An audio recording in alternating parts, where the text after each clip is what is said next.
Son Excellence Gilles Thibault, ambassadeur de France.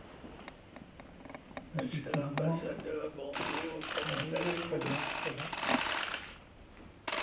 Veuillez vous asseoir, s'il vous plaît. Merci.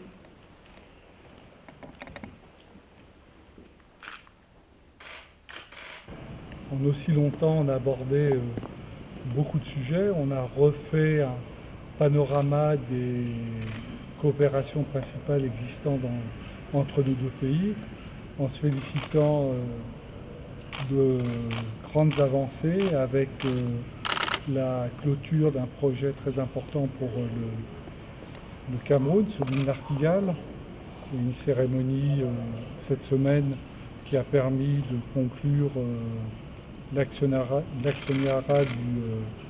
de NHPC. On a parlé de ceci et de l'avenir du Cameroun avec en quelques années une production d'électricité qui sera très importante et permettra un développement important du pays. On a également abordé d'autres sujets. Comme toujours, les questions sécuritaires ont été à l'ordre du jour. La France reste, comme le Cameroun et beaucoup d'autres pays, très engagés dans la lutte contre le terrorisme. Donc, nous avons parlé de l'extrême nord, de l'action menée par la force multinationale mixte, par l'armée camerounaise, également aborder la question du développement du septentrion. Nous avons comme à l'habitude de regarder ce qui se passait en Centrafrique. On a également abordé, sans surprise, la situation dans les régions anglophones. Moi, je me suis félicité de la création du comité de désarmement, de réconciliation, qui augure de perspectives nouvelles.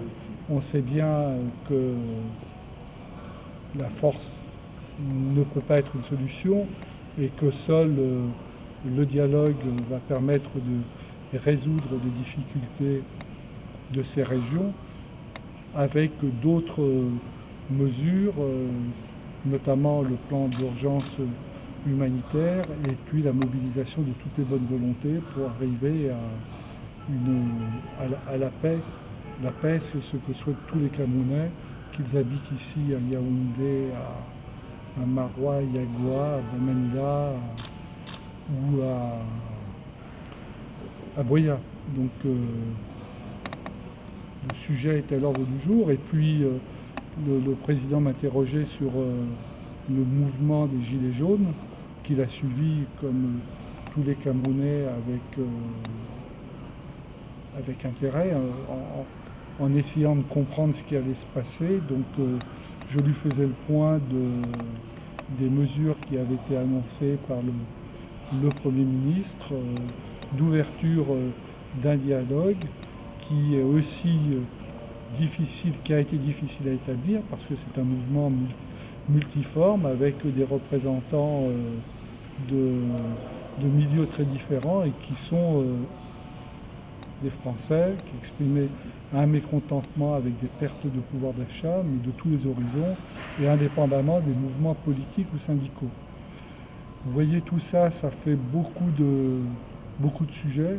J'en oublie nécessairement, mais c'était l'occasion effectivement de passer en revue les relations franco-camerounaises qui sont d'une densité sans pareil.